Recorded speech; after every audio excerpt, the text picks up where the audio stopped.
Salatullah, salamullah, ala yasin habibillah. Allahumma barik lana fi Rajab.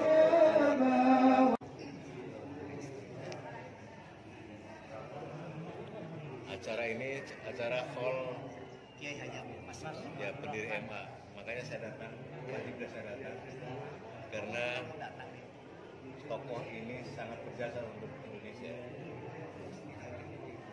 Semoga hall ini mengingatkan kembali nilai-nilai perjuangan yang beliau ajarkan dan mudah-mudahan penerusnya siap terus membawa misi beliau.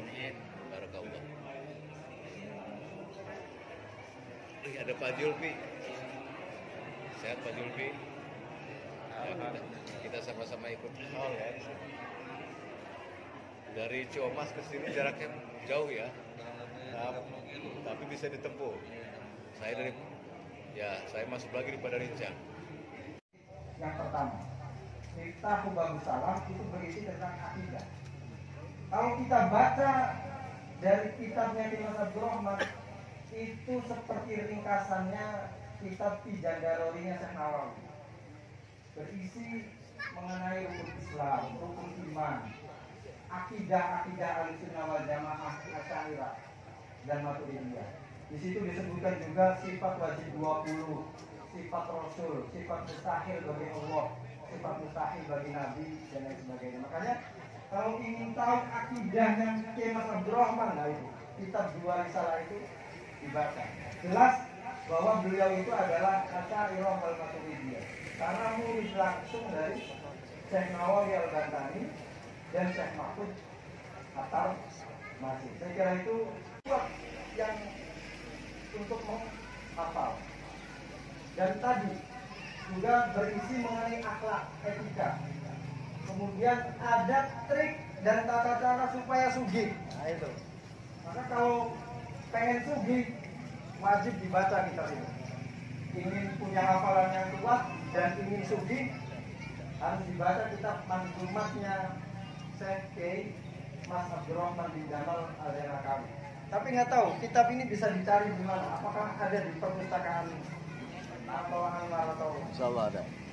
Itu bisa disebarluaskan, saya kira sebagai bukti konkret bahwa Mas Abdul Rahman ini di samping tokoh penggerak punya keilmuan yang luas, tetapi juga produktif di dalam menulis.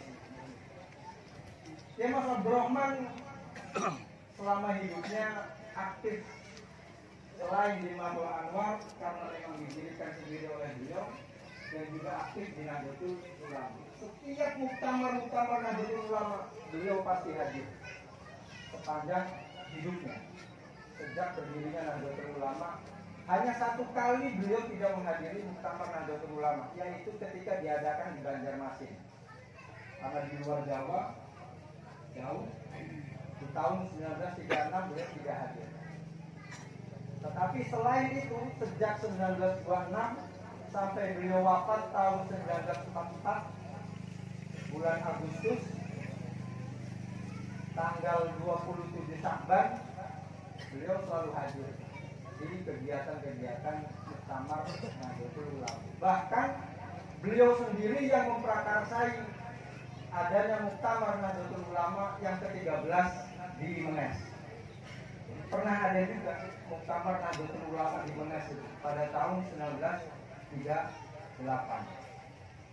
Tokoh utamanya yaitu Mas Abdul Rahman yang mengusulkan supaya ada muktamar ke-13 di Menes, yaitu Mas Abdul Rahman, didukung oleh sahabatnya yaitu Kiai Empol Muhammad Yasin. Memang unik dua orang ini. Duit tunggal, kemana-mana selalu berdua, saling mendukung. Kalau Kiai Mas Abdul Rahman di PBNU itu salah satu wakil rois, Kiai Empol Yasin di PBNU itu salah satu wakil ketua tangkil. Jabatan yang sama juga di Nahdlatul Anwar. Pimpinan ulamanya ya Kiai Mas Abdul Rahman, pelaksananya Kiai Empol Yasin. Itu selalu begitu. perjuangan kemerdekaan bagaimana? Dwi Tunggal. Kiai Mas Abdurrahman ini tadi getol di dalam bagaimana memajukan pendidikan, bagaimana agar pendidikan warga yang tadinya tertinggal ini supaya bisa maju. Dengan pendidikan itulah maka cara yang efektif untuk memperjuangkan kemerdekaan ini harus dengan SDM yang kuat. Melalui itu, Kiai Mas Abdurrahman ingin bagaimana agar SDM ini kuat dan kemudian bisa mengalahkan para penjajah. Di samping itu, memang secara langsung atau tidak langsung beliau juga mempengaruhi para murid-muridnya untuk bergerak melawan penjajah. Salah satu murid dari Kiai Mas Abdurrahman, kakeknya Kiai Ali Suudi Lebak, alhamdulillah jauh-jauh dari Lebak hadir. Karena takziman dan muhibbinya kepada Kiai Mas Abdurrahman. Kiai Ali Suudi ini ketua Hizbut wilayah Banten. Jadi kalau ada pesantren yang ingin fokus mengembangkan ekonomi bisnis bisa menghubungi Kiai Ali Suudi. Ini cucu dari muridnya Kiai Mas Abdurrahman bin Jamal Janakali.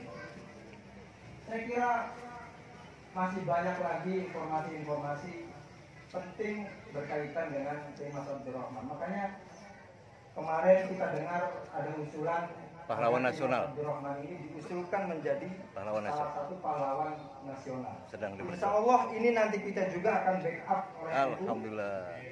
Kita juga akan backup melalui PCNU. Nanti kita akan soal ke PBNU juga minta supaya agar Kiai Mas Abdurrahman ini diusulkan sebagai salah satu Allahu Akbar. nasional. Insya Allah kita doakan semoga ini bisa terwujud agar Kiai Mas Abdurrahman bisa masuk menjadi salah satu tokoh pahlawan nasional. Ini di acara Tol Syekh Kiai Mas Abdurrahman yang berada di Cekaliung bersama Kiai Haji Khalid Nawawi. Beliau ini unik sekali. Beliau ibundanya dari Mandarin, Chinese, sedangkan ayahnya dari Papua. Tapi bahasanya Sundanya, Sunda kebantenannya luar biasa. Kumaha cager Kiai? Berkah, alhamdulillah. Cager bager Di mana Kiwari tinggal? di Cigelis, Di Cigelis, Desa Tarumanegara, Kecamatan Cigelis. Sumur. Cigelis, Kecamatan Cigelis. Ya. Apa yang Anda pahami tentang dakwah Islam dalam konteks keumatan kebangsaan? Insya Allah paham sekali. Ya. Dan tentu saja Banten daerah yang sangat kompleks hari ini ya. Banten yang egaliter dalam pemahaman Islamnya itu seperti apa? Bineka Tunggal Ika. Insya Allah. Jadi berupa watak tapi satu. Tidak ada permasalahan apapun walaupun beda mazhab ya. Tapi rukun. Satu berat sama dijingjing, ringan sama dipikul. Itulah Banten.